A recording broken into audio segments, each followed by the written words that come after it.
Kamu pernah dengar nama Jenderal Hugeng? Ya, beliau adalah salah satu Kapolri paling legendaris yang pernah dimiliki Indonesia.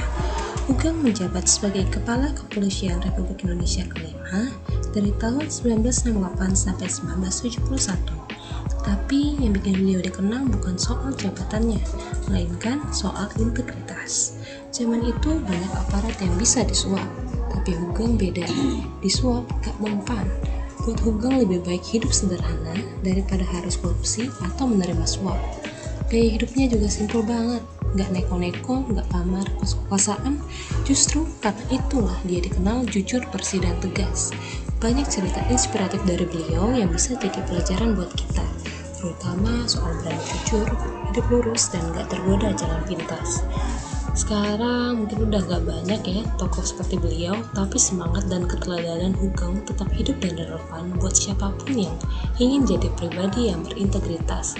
Nih beberapa kisah legendaris dari Jenderal Hugeng yang gak akan pernah basi buat kita jadikan teladan.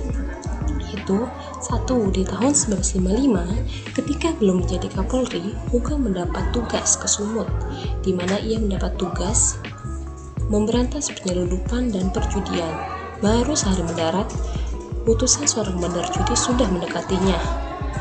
Namun yang dia lakukan adalah memerintahkan polisi pembantunya dan para kulit angkut untuk mengeluarkan barang-barang yang diberikan para penjudi itu dari rumahnya.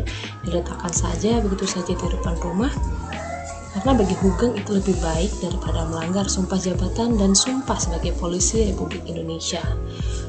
Lalu, saat ia dilantik sebagai Kepala Jabatan Imigrasi tahun 1960, Hugeng juga langsung memerintahkan istrinya, Mary Hugeng, untuk menutup usaha toko bunganya karena ia tidak ingin para pihak yang berurusan dengan imigrasi memesan toko di toko bunga istrinya. Selanjutnya, ketika menjadi Kapolri, Hugeng pernah digoda untuk disuap. Si pengusaha mencoba mengajak damai dengan berbagai barang mewah dikirim ke alamat rumah Hugeng. Tentu saja pemberian itu ditolak mentah-mentah. Hadiah itu ia kembalikan kepada si penyuap tadi. Ketika Hugeng menjadi Kapolri, ia memang sedang mengencarkan peperangan terhadap penyelundupan barang-barang. Hugeng tak peduli siapa backing penyelundup di belakangnya, semua disikat. Kata-kata mutiara yang terkenal dari Hugeng adalah baik menjadi orang penting, tapi lebih penting menjadi orang baik.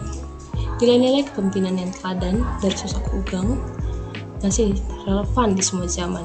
Tak hanya diteladani sebagai anggota kepolisian, namun sebagai ASN juga, agar bekerja dan hidup secara sederhana, jujur, dan berintegritas.